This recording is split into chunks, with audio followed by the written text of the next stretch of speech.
마태복음 23장 1절부터 이에 예수께서 무리와 제자들에게 말씀하여 이르시되 서기관들과 바리새인들이 모세의 자리에 앉았으니 그러므로 무엇이든지 그들이 말하는 바는 행하고 지키되 그들이 하는 행위는 본받지 말라. 그들은 말만 하고 행하지 아니하며 또 무거운 짐을 묶고 사람의 어깨에 지우되 자기는 이것을 한 손가락으로도 움직이려 하지 아니하며 그들의 모든 행위를 사람에게 보이고자 하나니 곧 그 경문띠를 넓게 하며 옷수를 길게 하고 잔치의 윗자리와 회당의 높은 자리와 시장에서 문안받는 것과 사람에게 랍비라 칭함을 받는 것을 좋아하느니라. 그러나 너희는 랍비라 칭함을 받지 말라. 너희 선생은 하나요 너희는 다 형제니라. 땅에 있는 자를 아버지라 하지 말라. 너희의 아버지는 한 분이시니 곧 하늘에 계신 이시니라. 또한 지도자라 칭함을 받지 말라. 너희의 지도자는 한 분이시니 곧 그리스도시니라. 너희 중에 큰 자는 너희를 섬기는 자가 되어야 하리라. 누구든지 자기를 높이는 자는 낮아지고 자기를 낮추는 자는 높아지리라. 23장 1절서부터 12절까지의 내용이었습니다. 우리 23장 주제를 왕국의 참 지도자라고 하는 제목을 잡아놨어요. 그 이야기는 산헤드린 회원들이 전부 적그리스도 거짓 지도자라고 하는 것을 예수님께서 고발하시는 그 내용입니다. 그래서 우리는 산상수훈을 통해 가지고 예수님이 참 구약 성경에 언약되어진 선지자라고 하는 걸 증거했던 그런 내용과 그리고 이제 거짓 지도자들이 어떠한지에 대한 두 개를 대비하면서 살펴보시게 되면 더 깊은 의미를 우리가 깨달을 수 있다고 보여집니다.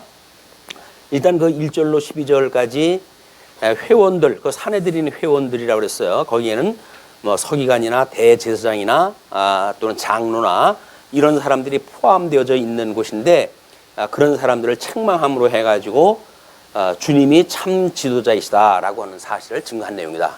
이렇게 제목을 잡아놨는데요. 1절에 이에 예수께서 무리와 제자들에게 말씀하여 이르시되라고 하는 걸로 보아서는 그 22장 46절에 예수님을 정죄하러 왔던 자들이 한마디도 능히 대답하는 자가 없고 그날부터 감히 그에게 묻는 자가 없더라 라고 이야기한 걸로 보아서는 일단 예수님을 공격했던 산헤드린 회원들은 다 물러갔어요. 그래서 이제 이에 예수께서 거기에 무리와 제자들에게 이야기를 하시는 내용입니다. 앞서서 이야기했던 서기관들과 바리새인들이 지금 현재 모세의 자리에 앉았다 이렇게 이야기를 합니다. 자, 그러면 오늘 어쩔 수 없이 모세 이야기가 나오니까 구약 성경 일반에 대한 걸 또 한번 살펴봐야 될 것 같아요. 그래서 우리 하나님의 열조와 언약을 하시고 이것이 하나님의 은혜로 되어졌다고 하는 사실을 깨닫게 하시고 하나님의 기뻐하신 뜻이 무엇인가를 우해 가지고 모세를 통해 가지고 하나님께서 율법을 받게 하셨잖아요. 이거는 하나님의 뜻입니다. 하나님의 뜻이 무엇인가? 이런 걸 이제 이 모세를 통해서 주신 건데, 이 모세를 통해서 뭐 구약 성경에 많은 그 선지들이 믿기도 하고 믿지 않기도 하고 때로는 나라를 빼앗기기도 하고 또는 나라를 회복하기도 하고 이렇게 한 뒤로 중간기 약 한 400년간의 여백을 끝을 내고 우리 예수님이 오셨단 말이에요. 그러니까 우리 아브라함 때로부터 우리 예수님 오실 때까지 2000년 그리고 선민국가에 대한 언약과 성취 역사를 보게 되면 약 한 1600년간이 되겠죠. 그런 그 어간에 이런 그 이때 당시만 하더라도 우리 헬라라고 하는 제국을 물리치고 하스몬 제국이라고 하는 걸로 통일 왕국을 이루었던 말기에 그 너무나 좋았던 추억이 없어지고 약 주전 BC 62년경쯤 해가지고 로마 제국에 의해 가지고 다시 종노릇을 하게 되었어요. 이제 이스라엘 백성들이. 이렇게 되어지니까 이런 수많은 어떤 육적 계시의 형식을 통해 가지고 선민국가에 대한 하나님의 기뻐하신 뜻이 무엇인가가 많이 왜곡되어졌다는 거죠. 그래가지고 예수님 오셨을 때에 사내들인이라고 하는 종교 지도자들이 이제 만들어졌어요. 뭐 이때 만들어진 건 아닙니다. 이미 오래전서부터 만들어졌지만 이들이 예수님 오셨을 때에 종교 지도자 연했고 여기에 이제 서기관들과 또는 장로들과 대제사장들이 이 역할을 감당하다 했다. 이거는 구약 성경에서 우리 하나님께서 언약을 갖다 하셨을 때 기름 부음 받은 자를 통해 가지고 이제 하나님 나라를 다스리도록 하셨으니까 여기서 기름 부음 받은 자, 이게 메시아입니다. 메시아. 기름 부음 받은 자를 언약을 하시고 언약되어진 기름 부음 받은 자에 의해서 하나님 나라를 하나님께 세워가시겠다라고 하는 걸 약속을 갖다 했는데 이제 이 지경이 되어진 거 아니에요, 역사적으로. 그러니까 예수님이 오셨을 당시에 마치 여기서 기름 부음 받은 자들이 해야 될 사역들을 이 사람들이 이제 성경을 연구하는 자들이에요. 그러니까는 하나님이 어떠한 분인가에 대한 선지직을 했던 거를 이분들이 이제 감당을 갖다 했고, 그 장로라고 하는 것은 이제 여기서도 마찬가지로 장로예요. 왕직에 대한 이해입니다. 왕직, 지도자직이죠. 그리고 이 대제사장으로 해가지고는 이제 여전히 이때도 이 대제사장으로 이들이 하나님의 섭리를 선포도 하고 또는 뭐 제사 행위도 하고 이런 일들이 만들어졌거든요. 이게 메시아의 삼직이라고 이렇게 이야기를 했어요. 그러나 구약 성경에 언약되어졌던 메시아와 다르게 또 마태복음 우리 초반부에 이야기했던 내가 참 메시아다라고 선했던 것과 다르게 이 사내들인 회원들은 철저하게 그 예수님의 그리스도의 사역하고는 정반대의 사역을 했던 적그리스도들입니다. 이게 그리스도연 하는 자들이었단 말이에요. 그렇기 때문에 결국 예수님께서 오늘 조목조목 이제 지적을 다 하실 거야. 너들이 이래서 이 하나님의 뜻을 오해한 거야. 이제 그런 그 이야기거든요. 거기 첫 번째 이제 이야기 나오는 것이 뭐냐면 모세의 자리에 앉았다. 여기 모세의 자리에 앉았다. 그 이야기는 모세가 이야기했던 모든 율법을 어떻게 해석을 하고 어떻게 적용을 하고 어떻게 그거에 의해서 제사를 지고 하는 메시아 새 직임을 이루는 것인가 라고 하는 거를 이제 가르치는 자들 아닙니까? 여기서 이 자들이 이걸 했으니까 사내들인 회원이 이걸 했으니까 이들이 어디 있었냐면 지금 모세의 자리에 앉았다 그 이야기예요. 그럼 모세의 자리에 앉았으면 이 율법을 통해 가지고 하나님의 의가 무엇인가를 가르쳐야 되는데 그걸 가르치는 것이 아니라 자기네들 존대로 이제 이들이 살아간 거죠. 그것이 뭐냐면 여기서 모세의 자리에 앉았는데 무엇이든지 그들이 말한 바는 행하고 율법의 어떤 성문법, 이게 성문화되어져 있는 거니까 성경이니까 이 성경을 가지고 이야기할 때 그 말은 들어라 그 이야기예요. 그런데 이것을 왜곡시킨 성경을 왜곡시켰던 그 사람들의 모든 이 행위 문제는 따라하지 마라 그 이야기예요. 그러니까 이거는 이들의 행위는 믿음의 행위가 아니죠. 성경대로 사는 행위가 아니기 때문에 이들의 행위는 따라하면 안 되는 거야. 그러나 모세에게 주셨던 성경은 하나님의 말씀이기 때문에 진리란 말이야. 그러니까 이 사람들은 진리가 왜곡되어진 열매를 맺고 살아가는 사람들이에요. 이것이 지금 예수님이 지적을 갖다 하는 일들입니다. 그렇기 때문에 그 4절에 또 무거운 짐을 묶고 이제 이들이 하는 일들에 무거운 짐을 묶어 가지고 사람의 어깨에 지우되. 그러니까 우리 예수님이 이제 이 진리를 알지니 진리가 너희를 자유케 하리라라고 이제 이야기를 하시잖아요. 그런데 모세의 자리에 앉았던 이 자들은 이 율법을 가지고 하나님의 뜻이 무엇인가를 깨닫고 진정한 세속으로부터의 자유, 사망 권세로부터의 자유를 누리는 복음을 받은 것이 아니라 철저하게 그 율법을 세분화하고 자기네들도 지킬 수 없는 조항을 만들어 가지고 어깨에 오자 무거운 짐을 지어놓은 거예요. 자유롭게 하는 것이 아니라 자유를 오히려 방해하는 일들을 이들이 했다. 이들의 행위예요. 이들이 했던 행위가 이제 이 하나님의 백성들을 자유롭게 하지를 않고 오히려 어깨에다 무거운 짐을 지게 만들었다. 그러면서도 자기는 이것을 한 손가락으로도 움직이려 하지 아니하며 다른 사람들의 자유를 우회해 가지고 도움이 될 만한 일들을 철저하게 거부를 떡살하는 사람들이에요.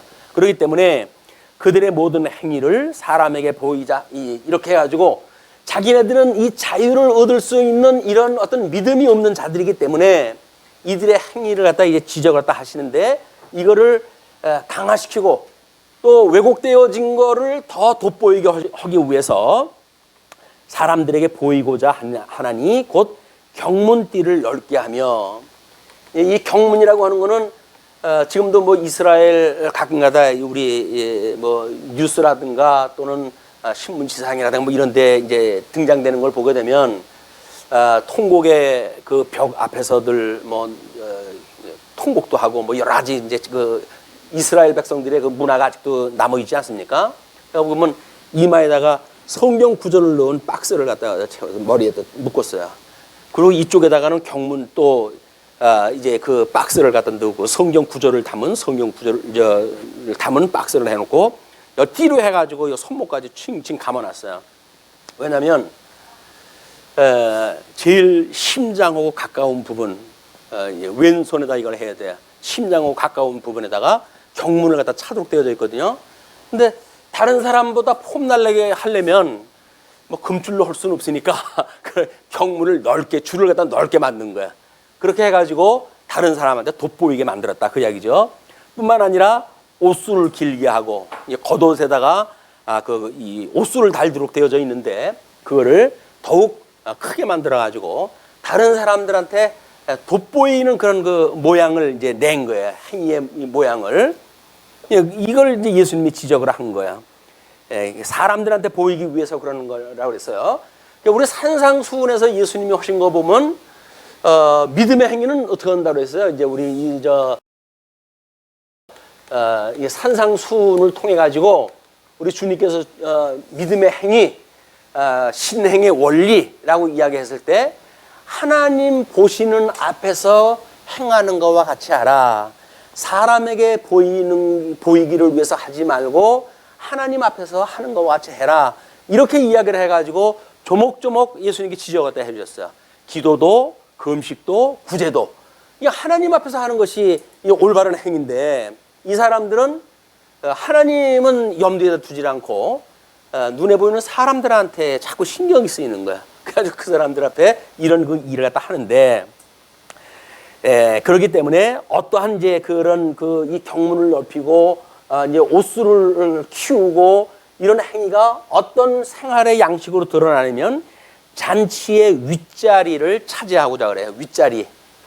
이제 윗자리라고 하는 그 이야기는 잔치를 병설했다 했을 때 그 사람들은 뭐 거의 눕답시피 해가지고 이제 그 잔치에 참여하고 그러잖아요.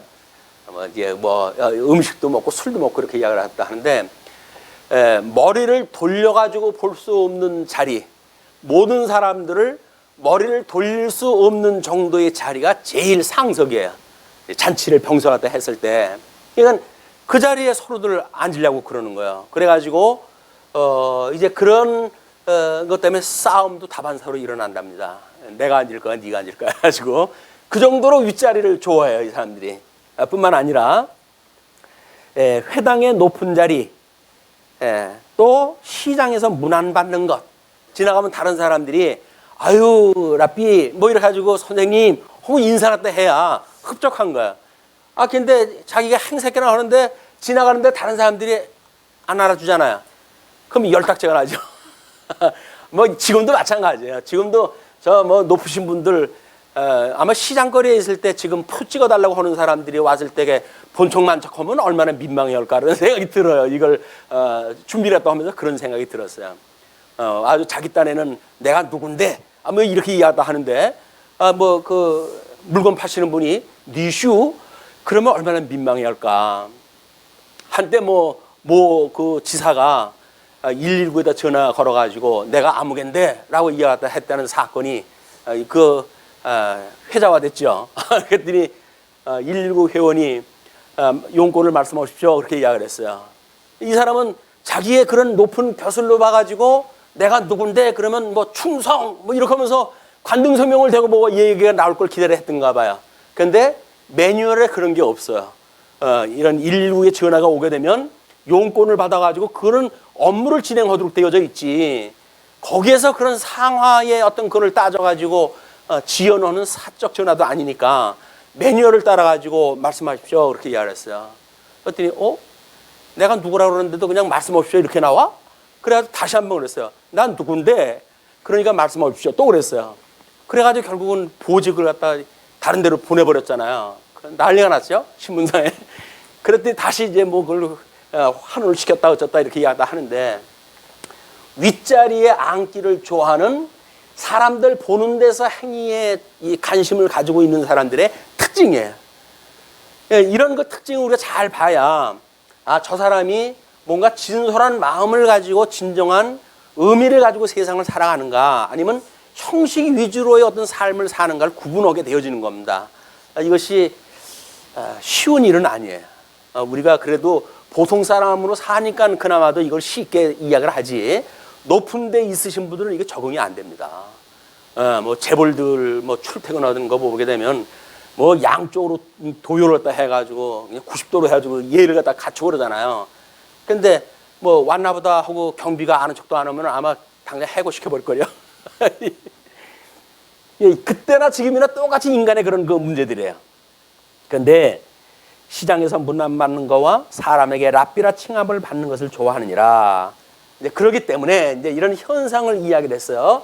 이 현상을 이제 이야기를 하고 주님께서 그거를 뭐라고 그러냐면, 그러나 반전에 이제 그 교훈이 나옵니다.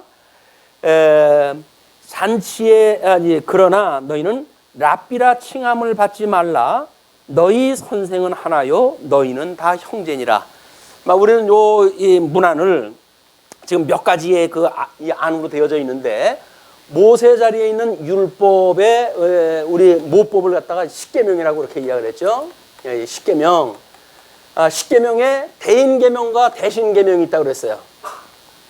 이 사람들이 어떻게 율법을 통해 가지고 복음을 증거하지 않고 자기네들을 위해서 쓰는지에 대한 그런 대명사로 소개가 되어졌으니까, 먼저 우리 대신계명, 이 대신계명에 안식일까지 포함되어진 건데, 안식일을 빼게 되면 성부 하나님 나 외에 다른 신을 두지 마라 라고 하는 내용과, 그 다음에 다른 우상을 만들지 마라 라고 하는 내용과, 그리고 나의 이름을 망령되이 일컫지 말라 라고 하는 의미를 우리가 먼저 한번 살펴본 적이 있어요. 그렇기 때문에 지금 성령 하나님이 어떠한 분인가를 우리한테 알려주시는 분은 성령 하나님의 인식의 주관자가 되시는 성령 하나님이 그 일을 다 하기 때문에, 너희를 누구도 랍비라고 너희들이 스스로 마치 서기관과 이 바리새인들이 모든 것을 다 알고 있는 것인 양 율법을 왜곡시키고 사람들 앞에서 엉뚱한 행동지거리를 갖다 하고 라고 하는 일을 하면서도 사람들한테 랍비라는 소리를 듣고 싶어하는 너희들아, 그렇게 하지 마라 그 이야기예요. 지금도 목사가 자기가 주의 종이라고 이야기하는 거는 뭐 당연하겠죠. 종이니까. 근데 종에다가 님자를 붙여가지고 종님이라고 그런다든지, 또 뭐 이 성령이 마치 자기가 하나님의 뜻을 너무나 잘 알기 때문에 성령 자리에 자기가 올라가고 있는 교사들이 없잖아 있게 되어져요. 이것이 경계해야 될 이야기라는 게, 왜 성령 하나님의 이름을 망령되이 여기는 이런 그 일들이 율법의 하나님의 뜻을 왜곡시키고 사람들 앞에 자기를 높여가지고 자기가 마치 랍비 선생님이라고 하는 대명사처럼 이걸 받으려고 하는 사람들을 경계하는 이야기예요.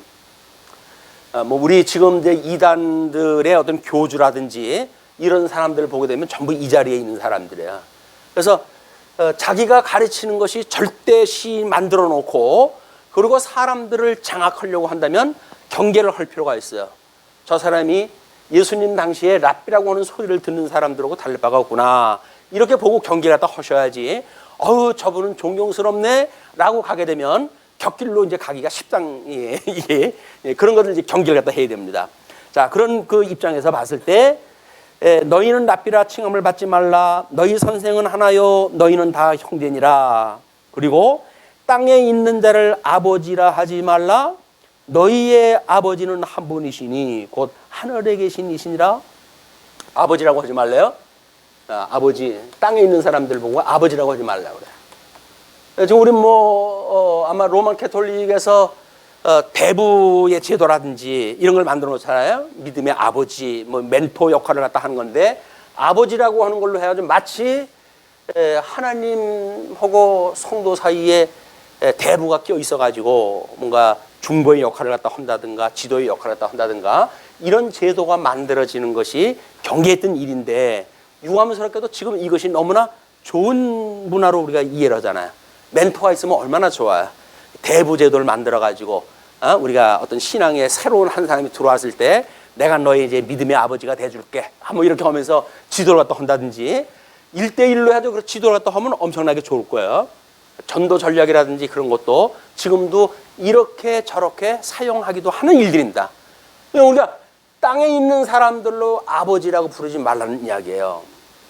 이때에 랍비라든가 이런 그 이야기는 농사를 짓던 사람들이 농사를 하다가 이 랍비라고 소위 지칭하는 사람들이 지나가잖아요. 그럼 일손을 다 거두고 지나가는 사람한테 랍비 하고 인사를 또 한대요. 그때 문화가. 그건 전혀 도움이 안 되는 사람들이에요. 농사하는데.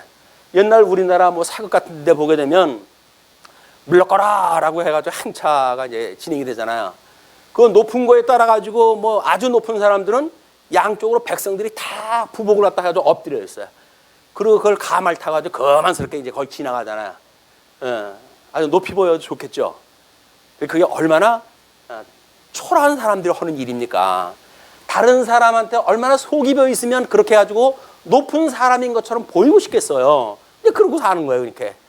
이거는 이 랍비라든지 주라든지 아버지라고 불렀던 그때 당시의 문화를 예수님께서 이 현상적인 것이 지금 문화, 이때 이제 이스라엘 백성들의 문화 아닙니까? 이 문화가 어떻게 왜곡되어졌는지를 예수님께서 이야기를 하고 계시다. 그런 그 이야기입니다. 그러면서 또한 지도자라 칭함을 받지 말라. 이렇게 이야기를 해요. 지도자라 칭함을 받지 마라. 이건 성경이 지도자는 오직 예수 그리스도라고 이제 명문화가 되어져 있으니까 그렇게 이야기를 합니다. 지도자라 칭함을 받지 말라. 너희의 지도자는 한 분이시니 곧 그리스도시니라. 그냥 이것이 성부 하나님과 성자 하나님과 성령 하나님, 이분에 대한 그 하나님, 삼위일체 하나님에 대한 이분을 우리가 어떻게 영화롭게 하고 이분으로만 즐거워하는 인생의 본분을 다하는가라고 하는 것이 우리 웨스트민스터 제1문에 제시되어진 거야. 인간의 본분은 무엇인가? 이 하나님 한 분만으로 우리가 영화롭게 하고 이분만으로 즐거워하는 것이 인생의 목적입니다. 제일 큰 목적입니다. 이렇게 이야기를 하는 것이 우리 믿음의 선배들이 가르쳐준 이 복음의 원리란 말이에요. 그런데 사람들은 하나님을 높이기, 하나님을 경외롭게 하고 하나님을 영화롭게 하고 하기보다는 자기를 자랑하고 싶으니까 그건 하나님 앞에서 살아가는 것이 아니라, 하나님 앞에서 살아가는 것이 아니라 철저하게 이 인간들 앞에서 살아가는 것이 율법이 왜곡되어진 거란 말이에요. 하나님의 이 율법을 통해 가지고 하나님이 어떠한 분인가를 깨닫고 그래서 그분으로 말미암아 정말 그 삼위일체 하나님을 우리가 경외하고 영화롭게 하고 이게 살아가는 것이 하나님의 계시의 목적인데 이 계시의 목적과는 상관없이 중간에 전부 이런 자리를 갖다 차지해 가지고 하나님의 영광을 도둑질을 갖다 한단 말이야. 자기의 이름을 높이려고 그러는 건 정말 하나님의 영광을 도둑질하는 거예요. 왜? 만사 하나님께서 주시지 않은 것이 없잖아요. 그럼 다 은혜로 받은 거지. 자기가 잘나가지고 받은 게 아무것도 없잖아요. 그냥 우리는 자랑할 것이 없다니까요. 그래서 고린도서에서 사랑은 자기를 자랑하지 않는 거라는 거야, 이게. 왜? 다 주님께서 주신 건데, 은사로 해가지고. 그렇다고 한다면 다 주님의 영광을 위해서 그것이 사용되어져야지 자기의 헛된 영광을 위해 사용되는 게 아니다. 이것이 지금 예수님이 지적하는 내용이에요. 그러면서 너희 중에 큰 자는 너희를 섬기는 자가 되어야 하리라. 여기서 큰 자가 있다고 한다면 오히려 섬기는 자가 돼야지. 그래서 누구든지 자기를 높이는 자는 낮아지고 누구든지 자기를 낮추는 자는 높아지리라. 하나님의 아들이신데도 불구하고 예수님은 인간의 모습을 입고 이 땅에 낮아지셨잖아요. 그러니까 그분만이 오히려 우리 십자가에서 죽으시고 사흘 만에 부활하사 하나님 보호자 우편에 앉아 계실 주님이지, 너희들 거짓 이 회원들, 거짓 그리스도들, 이런 자들은 하나님 자리에 올라갈 사람들이 아니다. 그런 그 이야기를 하는 거죠. 자, 그럼 13절 이제 넘어갑니다. 13절에서 화 있을진저 외식하는 서기관들과 바리새인들이여. 그래서 화 있을진저 해가지고 앞으로 7개가 이제 선언이 되어져요. 화 있을진저. 요한계시록의 4 나팔 재앙이 끝난 뒤에 천사가 화로다 해가지고 화를 3번 선언을 갖다 해요. 그래가지고 5째 나팔, 6째 나팔, 7째 나팔로 해가지고 재앙이 어떻게 진행되어지는지를 소개를 갖다 하는데, 하나님께서 우리는 양대 언약으로 해가지고 복과 나라를 약속을 했다고 하셨잖아요. 이 복과 나라를 언약을 하셨는데, 복을 상실해가지고 우리가 이 세상에 살아가는 사람들이 뭡니까? 이 저주 가운데 살아가는 거예요. 저주. 이 화란 말이에요. 화. 그러면 우리 산상수훈에서 주보의 그 7개 팔복과 7개 화를 이제 비교를 갖다 해드렸는데, 예수님은 오셔가지고 팔복을 선언하심으로 해가지고 구약 성경에 언약되어져 있는 복 있는 자가 누군지를 아느냐? 바로 나를 가르쳐서 이야기한 거야 라고 하는 걸 산상수훈에서 예수님은 이야기를 하셨어요. 그런데 이 자들은 자기네들이 복 있는 자라고 자처를 다 하니까 예수님께서는 너희들한테는 화가 임할 거야 라고 해서 화를 선언하시는 거야. 7개의 화를 갖다 선언을 갖다 하셔요. 그 첫 번째가 13절입니다. 화 있을진저 외식하는 서기관들과 바리새인들이여, 너희는 천국문을 사람들 앞에서 닫고 너희도 들어가지 않고 들어가려 하는 자도 들어가지 못하게 하는도다. 예수님이 오셨으니까 회개하라, 천국이 가깝다, 이렇게 이제 선언을 갖다 했어요. 그러면 예수님을 영접하고 이제 하나님 나라를 들어가야 될 거 아니에요. 천국으로 들어가야 될 거 아니겠어요. 근데 이 거짓 지도자들은 예수님을 믿지 못하게 하니까 예수님을 통해 가지고 들어가는 천국문을 지네들이 다 막아서 가지고는 다른 사람도 못 들어가게 한다, 그 이야기예요. 자, 그렇게 하면서 두 번째 화가 선언됩니다. 화 있을진저 외식하는 서기관들과 바리새인들이여, 너희는 교인 한 사람을 얻기 위하여 바다와 육지를 두루 다니다가 생기면 너희보다 배나 더 지옥 자식이 되게 하는도다. 이때에 이 사람들도 지금처럼 전도에 아주 열심을 보이던 사람들이야. 전도를 갖다 보이던 사람인데, 전도라고 하는 거는 나는 그 길이요 진리라고 이렇게 이야기했던 도를 전하는 것이 전도겠죠. 우리는 도를 전하는 것이 아니라 뭘 전합니까? 나만 따라와, 나만 따라와. 그리고 자기가 마치 예수님 자리에 들어서 가지고 나만 따라와 이렇게 이야기를 하듯이, 이때에도 바리새파 사람들이 전도를 갖다 하게 되면 바리새파의 장점, 바리새파 외에는 전부 잘못되어진 것, 이렇게 이야기해서 자기네들만 따라오게 한 거야. 그리고 사두개파 사람들도 마찬가지죠. 사두개파의 그런 그 원리를 갖다 이야기를 해가지고 쟤네들이 말하는 건 전부 가짜야, 내 말만 들어, 이렇게 갖다 해가지고 사람들을 전부 자기의 종을 만드는 거야. 그러니까 이제 예수님이 이야기하시기를, 너희들이 그렇게 전도를 하기 위해서 두루 다니다가 생기면 너희보다 배나 더 지옥 자식이 되게 하는도다, 그 이야기입니다. 전도 잘못하게 되면 지옥 자식 만드는 겁니다. 그것도 예수님 표현에 의할 것 같으면 배나 더 지옥 자식이 된대. 배나 더. 그러니까 우리가 예수 그들을 통해 가지고 하나님이 선언했던 저 상실했던 복과 나라가 회복되어지는, 이 복과 나라가 회복되어져서 그의 의와 나라를 구하라라고 했던 주님의 우리 강구대로 이 나라를 살아가야 되는 백성이어야 되는데 이분을 소개하지 아니하고 엉뚱한 자기의 논리를 가지고 왜곡되어진 어떤 그런 그 진리를 증거를 하니까 결국 그 사람들은 전부 전도를 받는 사람들이 잘못 가는 거예요. 그래서 지금 뭐 수많은 사람들이 전도를 갖다 해가지고 근데 전도의 특징이 뭡니까? 전도 때 제일 상급을 준다든지 하면 뭘 줘야 될까요? 아마 금반지를 줘야 될 거야. 이제 제일 좋은 거니까, 좋은 금속이니까.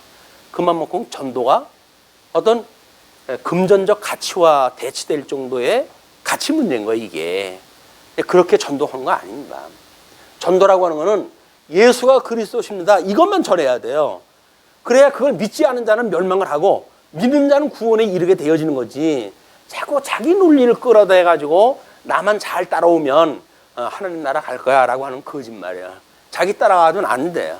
그래서 뭐 만화님 치맛자락 붙들고 천국 간다고 하시는 그 농담의 이야기들 많이 하잖아요. 우리 남정네들이 못 들어갑니다.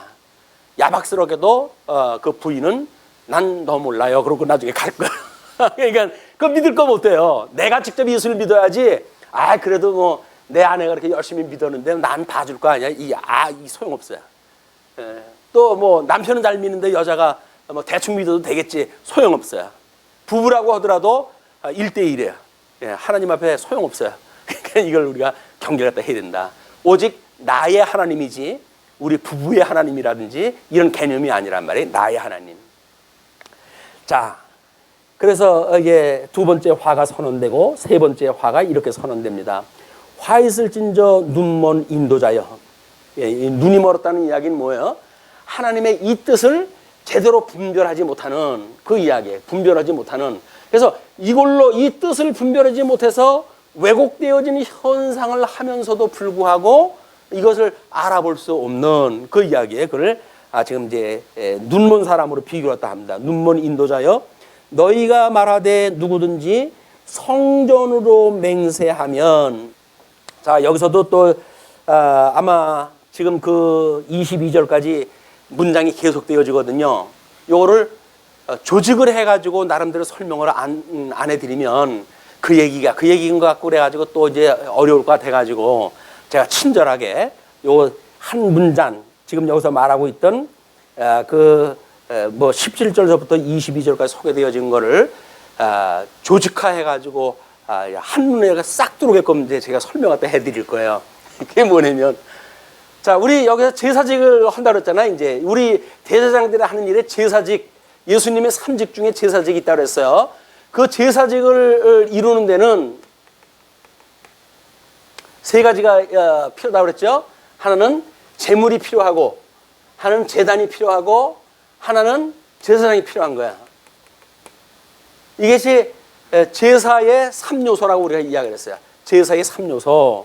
그러니까 지금 중보자로 오신 예수님이 어떻게 그의 의와 나라를 구하는 자들로 하여금 하나님 나라를 들어가게 하실까라고 하는 그 이야기는 예수 그리스도의 제사식을 통해서 들어갈 수가 있는 것이기 때문에 이들이 잘못되어진 것을 주님이 하시는 참된 제사를 전제해가지고 좀 소개가 되어지는 거란 말이에요.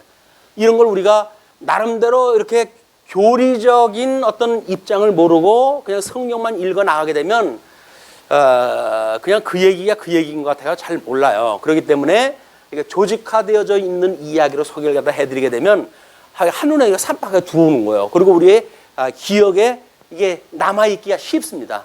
그러나 한 문장 이걸 외우려고 그러면 잘 안 외워지잖아요. 성경이. 성경 외우기가 힘드니까 그런 말씀의 의미가 무엇인가라고 하는 거를 이렇게 조직을 갖다 해가지고 듣는 것도 매우 필요하다.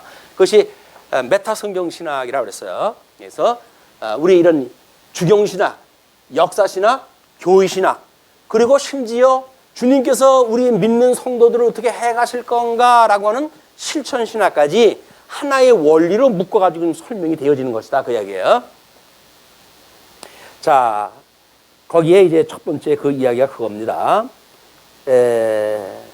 그 성전으로 맹세하면 화 있을 저 눈먼 인도자여 너희가 말하되 누구든지 성전으로 맹세하면 아무 일 없거니와 성전으로 맹세하는 건 아무 제한이 없어요. 왜냐하면 이 누가복음에 보게 되면 이 바리새인들 이 바리새인들이 돈을 사랑한대. 돈을 사랑해가지고 예수님께서 재물과 하나님을 겸하여 섬길 수 없다라고 이야기를 했더니 이들이 비웃어요. 예, 그 좋은 돈을 왜 섬길 수가 없어? 라고 해서 비웃어요. 그래서 바리새인들의 특징은 돈을 사랑한다는 거란 말이에요.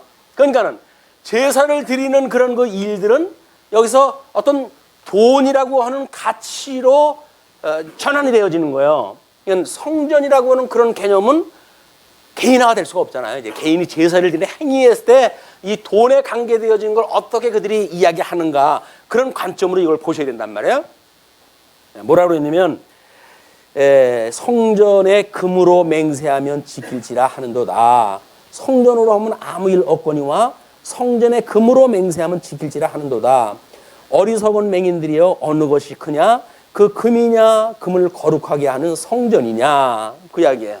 여기서 지금 제물로 드릴 때에 이게 금, 뭐 재단에 있는 뭐 금이라든지 또는 뭐 제물로 어떤 드리는 금이라든지 마찬가지의 그 개념이에요. 이런 금으로서의 그런 그 문제로 보다는 성전이 더욱 크지 않냐, 이걸 거룩하게 하는, 이 재단에 있던 아마 금 그 껍질을 이야기할 수 있는 것 같아요. 그래서 이 금보다는 성전이 더욱 크지 않느냐라고 하는 걸 통해 가지고 너희들이 말하는 이 금을 가지고 하나님 앞에 맹세를 하면 그건 지켜야 된다. 성전을 가지고 맹세하는 거는 지키지 않아도 좋지만 이 금을 가지고 맹세하는 건 지켜야 된다라고 이야기를 했다는 거죠. 그걸 지적하다 한 거예요. 그러므로 제단으로 맹세하는 자는 제단과 거룩하게 18절 너희가 또 이르되 누구든지 제단으로 맹세하면 아무 일 없거니와 그 위에 있는 예물로 맹세하면 지킬지라 하는도다. 여기서 이 어떤 예물로 드리는 것보다는 제단이 이제 크지 않겠어요? 그런데도 불구하고 예물을 중심으로 해가지고 이걸 지켜야 된다. 예물을 가지고 너희들이 지켜야 된다. 라고 하기 때문에 제물이라고 하는 이 예물에다가 이 사람들이 이 포커스를 맞춰가지고 제물을 중요시 했다는 거죠. 그렇게 했을 때 너희들이 맹인들이요 어느 것이 크냐, 예물이냐 혹은 예물을 거룩하게 하는 제단이냐, 그런 그 이야기예요. 그럼 제단이라고 하는 건 그 위에 드리는 예물이 있었을 때 이제 하는데 그 사람들은 예물을 중시했으니까. 그리고 그러므로 제단으로 맹세하는 자는 제단과 그 위에 있는 모든 것으로 맹세하며 성전으로 맹세하는 자는 성전과 그 안에 계신 이로 맹세하며. 결국은 여기서 우리 예수님이 제물로 해가지고 이제 어린 양으로 해가지고 돌아가시죠. 6월절 어린 양으로 돌아가셔요.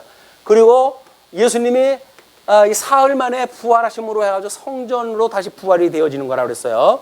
그리고 제사장으로 해가지고 승천하심으로 해가지고 하나님 앞에 온전하게 나가가지고 실체적인 죽으심, 부활, 승천, 이것이 예수님이 이루신 제사란 말이에요. 참제사.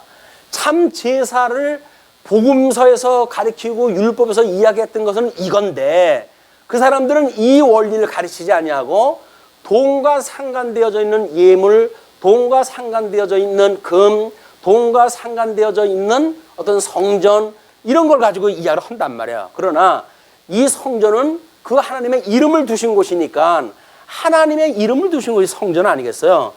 그러니까 그 본질을 보지 아니하고, 그죠? 본질을 보지 아니하고 어떤 그들이 보는 세속적 가치에 관심을 둬가지고 말하는 모든 제사의 문화가 잘못되어져 있다, 그 이야기예요. 그래서 21절에 성전으로 맹세하는 자는 성전과 그 안에 계신 이로 맹세하며 하늘로 맹세한 자는 하나님의 보좌와 그 위에 앉으신 이로 맹세함이니라. 왜냐하면 이 대제사장들이 성전에서 제사를 드릴 때 대제사장이 1년에 한 차례 지성소를 들어간다고 그러지 않았어요? 그 지성소 들어가는 일은 하나님의 이름을 둔 법궤가 있는 지성소로 들어가는 거니까 이렇게 모형적으로 보여줬던 사건이야말로 우리 주님이 오셔가지고 세상의 구속사역을 마치고 하나님 보호자 우편으로 성천하시는 모든 사건을 가르치는 모형적인 섭리였었는데 그 모형적인 섭리를 중요시하고 예수님의 참 이루실 이 진리 내용을 오히려 더 왜곡을 시킴으로 해가지고 하나님 나라 들어가는 것도 막고 그리고 결국은 지옥 자식을 만드는 잘못되어진 지도자 노릇을 너희들이 했다. 그런 그 이야기입니다. 자, 그러면서 이 네 번째 화가 이제 23절로 소개가 되어집니다. 화 있을진저 외식하는 서기관들과 바리새인들이여 너희가 박하와 회향과 근체의 11조를 드리되 뭐 여기서 말하고 있는 박하, 회향, 근체 이런 그 내용들은 지극히 작은 농산품이에요. 어떤 거는 향료로 쓰고 어떤 거는 조미료로 쓰고 라고 하는 아주 지극히 작은 그런 그 일인데 그거에 대한 11조까지도 드리도록 전부 규정이 되어져 있어요. 그런데 문제는 율법에 더 중한 바 정의와 국률과 믿음을 버렸도다. 여기서 이 율법이 말하고자 하는 그런 그 이야기, 그것이 지금 우리 11조를 통해 가지고 이야기하는 것이 의와 인과 신이란 말이에요. 정의, 긍휼, 믿음 세 가지인데 율법에 아주 조그만 것까지도 전부 조항을 만들어 가지고 사람들에게 무거운 짐을 갖다 지어놓고 그걸로 행하라고 이야기를 하는데 오히려 복음의 본질인 의와 인과 신을 버렸단 말이에요. 그럼 의와 인과 신이 뭡니까? 11조라고 하는 그런 그 이야기가 지금 율법에서 규명되어진 11조라고 하는 이야기가 뭐예요? 그 용도가 어디에 쓰이는 겁니까? 그게 우리 이제 주보에 소개해 드렸던 그 세 가지예요. 거기에 보게 되면 용도라고 하는 거는 레위 지파를 우회 가지고 쓰는 겁니다. 이 레위 지파 왜? 레위 지파는 기업이 없잖아요. 그러니까 레위 지파 사람들은 11조에 의해 가지고 생활을 갖다 하고 하나님의 성전을 섬길 수 있는 사람들이기 때문에 하나님의 나라를 이렇게 구속되어진 제사장 나라를 만들려고 한다면 이건 철저하게 레위 지파에 의해 가지고 이루어져야 돼요. 그래서 제사장의 그 역할을 감당하게끔 그리고 이런 것들은 하나님 나라를 이제 이해한 거죠. 선민국가 제사장 나라를 만들어가기 위해서는 레위 지파를 우회 가지고 그 11조를 이제 쓰게끔 해야 되고 또 객가 고아와 가부 여기서 이제 그 객가 과부와 고아 그 이 세 가지의 이 이름은 뭐라 그랬어요? 이스라엘 백성들의 낮은 자를 표명한 거라 그러지 않았어요?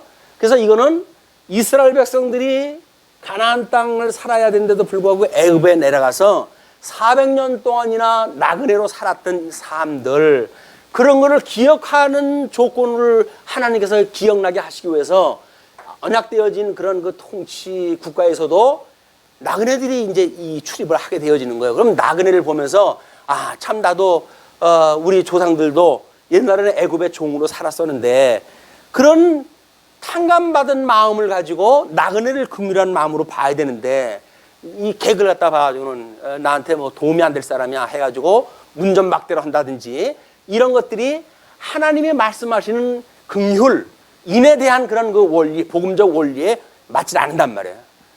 이것이 하나님의 의를 이루는 거 아니겠어요? 하나님 기뻐하시는 뜻은 이런 그 일을 갖다 위해서 한 것이다. 과부는 뭐야? 남편을 잃은 분이니까 우리가 하나님을 잃어버리고 그리고 유수되어졌던 그런 그 나를 기억한다고 한다면 참 우리는 하나님의 자녀인데도 불구하고 하나님의 신부였던 예루살렘이 하나님을 우리가 나몰라라 하는 동안에 이렇게 바벨론의 포로로 끌려가서 내가 남편 잃은 아내처럼 살았지 라고 하는 걸 기억하는 거란 말이에요. 이건 대상을 놓고 봤을 때 하나님이 우리가 그랬었어 라고 하는 우리들의 낮아지셨던 그런 일들을 기억하는 일인데도 불구하고 그건 뭐 그냥 별로 어떤 영향력이 없는 사람이니까 재판을 갖다 할 적에도 별로 의로운 저 재판을 안 해주는 거예요. 이것이 구약 성경이 예를 들었던 그 세 가지 부류의 사람들입니다. 고아는 뭐예요? 아버지가 없는 사람 아니에요? 아버지가 없는 사람. 이것도 이제 삼위일체 하나님에 대한 이제 그걸 잊어버렸던 사람들이죠. 가부라고 한다면 남편이신 예수 그리스도를 잊어버린 것, 고아라고 한다면 성부 하나님을 잊어버린 것, 이거라면 성령 하나님을 잃어가지고 하나님이 누군지를 모르니까 나그네로 살았던 그런 시절, 이게 전부 삼위일체 하나님을 잃어버렸던 그 사람들에 대한 모형적인 사건이기 때문에 이걸 가지고 의와 인과 신이라고 하는 복음 원리를 깨달아야 되는데, 이 사람들은 의와 인과 신을 버리고 그래서 헤라라고 했던 지극히 작은 열매를 직접 드리는 거에 관심이 있었던 거예요. 자, 그러면 현금 교회에서 11조를 이야기할 때 의와 인과 신을 중심으로 해가지고 11조를 드리라고 합니까? 11조를 이야기하면서 조건부로 많이 제시되어지는 게 뭘까요? 천배만배예요. 그러니까 의와 인과 신은 없어요, 지금도. 예수님을 믿는 사람들이 만약에 11조를 한다고 했을 때에도 그게 없단 말이에요. 그러니까 이 신이라고 하는 건 뭐라 그랬어요? 그 신에 대한 그 그림은 대속주, 우리 예수, 이 대속주인 예수 그리스도를 예표하는 거라고 그러지 않았어요? 왜? 10의 하나니까.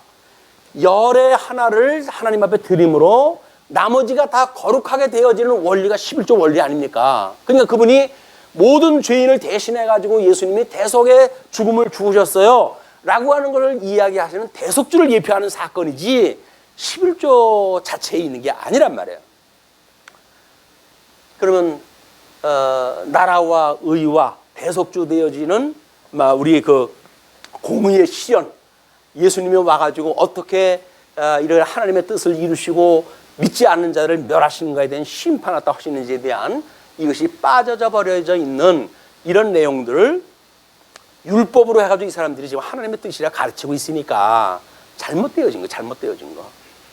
조목조목 지금 이제 그 이야기를 하는 겁니다. 그러면서 율법에 더 중한 바 정의와 긍휼과 믿음, 그거는 의와 인과 신이라고 이제 먼저 번 성경은 그렇게 번역이 되어져 있었는데 이걸 풀어가지고 정의와 긍휼과 믿음이라고 이렇게 이해가 되어진 겁니다. 그걸 버렸도다. 그러나 이것도 행하고 저것도 버리지 말아야 할지니라. 또 우리는 성경 구절에 이런 건 잘 들어오잖아요. 아니 11조 뭐 대속주 예수님에 대한 예표적인 사건이라며. 근데 왜 예수님이 오신 지금도 그러면 11조 대신 주님께서 다 드린 바가 되어졌다고 이야기를 하고 11조가 성경적이 아니라고 그러냐라고 말하면 무슨 얘기예요 그게? 한마디로 11조를 지금도 해야 된다는 얘기 아닙니까? 이것도 행하고 저것도 버리지 말라고 그랬으니까 근처에 11조 내는 것도 하고 의와 인과 신도 버리지 말라고 하는 이야기지, 어디서 그런 걸 안 하라고 했냐라고 하는 걸로 이야기를 하는데, 예수님이 아직 대속을 다 이루시기 전에 지금 이걸 교훈하신 거예요. 그렇기 때문에 대속주로 예표되었다고 한다면 예수님이 모든 사람들의 죄를 대신해서 돌아가셨다, 그 대속의 사건이 끝나는 것과 동시에 구약적인 모든 사건은 성취가 되어진 거란 말이에요. 그래서 뭐 연보도 하지 말라는 얘기는 아닙니다.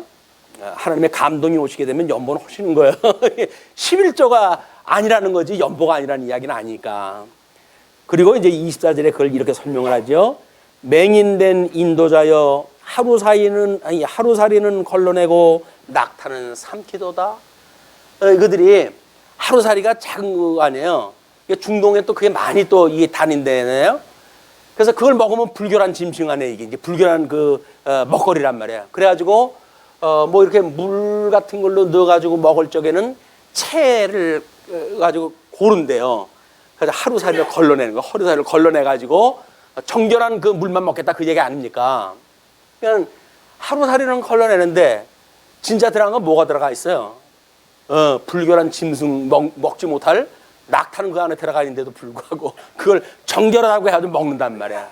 얼마나 웃기는 사람들이, 이 사람들이 그걸 지금 지적하다 하는 거예요. 그러면서 다섯 번째 화가 이제 또 소개가 되어집니다.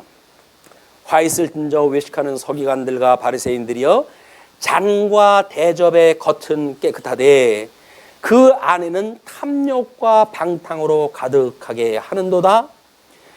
지금 25절에 나와져 있는 우리 성경 개론에서는 그를 잘못된 율법관이라고 이렇게 구분하다 했어요. 율법관. 이런 잘못되어져 있는 율법관이 뭐냐면 이 사람들의 행위를 가만히 보니까 뭐예요? 그릇, 율법이 담겨져 있는 그릇에 대한 거는 정하게 하고자 이렇게 하지만 그릇 안에 담겨져 있는 이 내용에 대한 거는 이 사람들이 더러운 걸 갖다가 지금 모르고 있는 거예요. 그러니까 26절에 눈먼 바리새인이여 넌 먼저 안을 깨끗이 하라 그리하면 겉도 깨끗하리라. 그렇게 해가지고 이걸 설명하다 하시는 거예요. 우리가 뭐 이제 옛날에 지금은 그런 표가 없지만 비든 어머니의 건강한 아들 뭐 이런 표현이 있었어요. 옛날에 청소를 깨끗이 해야 사람이 건강한다는 이야기를 했는데 청소를 물론 장려하기 위한 일이지요. 근데 그거를 볼 때마다 이 성경 구절이 늘 생각이 났어요. 예, 행위가 먼저 우리의 마음을 움직인다고 그렇게 보여지는 이런 그 일들이 철저하게 인본주의적인 생각입니다. 예, 말씀으로 우리가 이 믿음의 이 내용이 바뀌지 않은 한 행위로 바뀌어지는 건 아무 소용이 없어요. 그거는 뭐 어떤 그런 외부적인 조건에 의해서 우리가 뭐 깨끗하게 할 수도 있겠죠. 그러나 그 깨끗하게 한 거는 본질이 깨끗해진 것이 아니라 사람들 보이기에 그럴듯한 그릇의 모양만 지금 보이는 거예요. 사람들 앞에. 그러나 그 안에 뭐가 들어가져 있어요? 말도 못하는 잡탕이 들어가져 있는 거예요. 그거를 지금 이야기하는 것이다. 그리고 이제 여섯 번째 화가 27절에 이렇게 소개가 되어집니다. 27절은 특별히 거기에서 잘못된 윤리관을 잡아주신 내용이다. 이렇게 이제 제목을 분류를 했어요. 화 있을 진저 외식하는 서기관들과 바리새인들이여 회칠한 무덤 같으니 이때 그 무덤은 6월절이 오게 되면 이제 하얀 회를 갖다 뿌려가지고 회칠을 갖다 한대요. 왜 그러냐면 회칠을 무슨 깨끗하게 하기 위해서 그렇게 하는 것이 아니라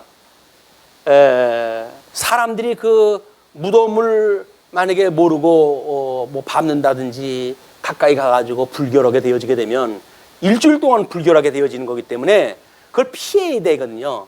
그러니까 여기는 무덤입니다 라고 하는 걸 알려주기 위해서 이제 회칠을 갖다 하는 것인데 여기서 서기관들한테 이야기하시는 말씀이 뭐냐면 너희들은 마치 회칠한 무덤 같다. 겉으로는 아름답게 보이나 그 안에는 죽은 사람의 뼈와 모든 더러운 것이 가득하도다.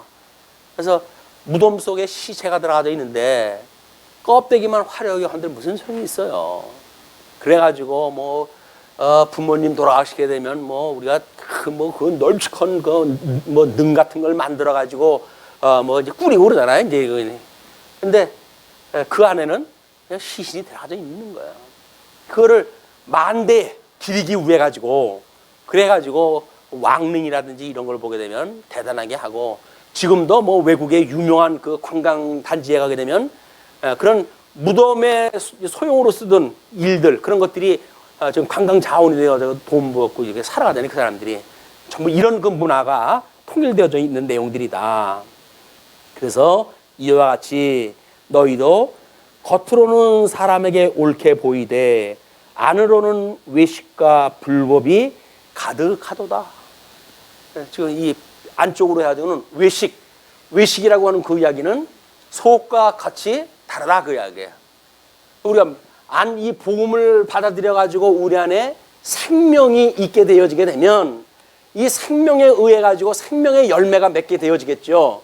그러나 외식자들에게는 생명이 없기 되어지기 때문에 그냥 행위 자체에 포커스를 맞추는 거야. 이래야 되고 저래야 되라고 하는 당에 의해서 행위에 포커스가 맞춰지기 때문에 여기서 맺혀지는 열매는 좋은 열매가 아니라 나쁜 열매다. 그 이야기예요. 인본주의적인 열매는 나쁜 열매예요. 근데 사람들이 보기에는 똑같을 수가 있잖아요. 아니 그것도 좋은 건데 왜 굳이 그걸 나쁘다고 말하느냐. 그 이야기는 사람이 보기에 나쁜 것이 아니라 하나님이 보시기에 나쁜 거란 말이에요. 왜? 하나님의 열매로 맺어진 것이 아니라 인간들이 자기네들이 연출한 것이니까.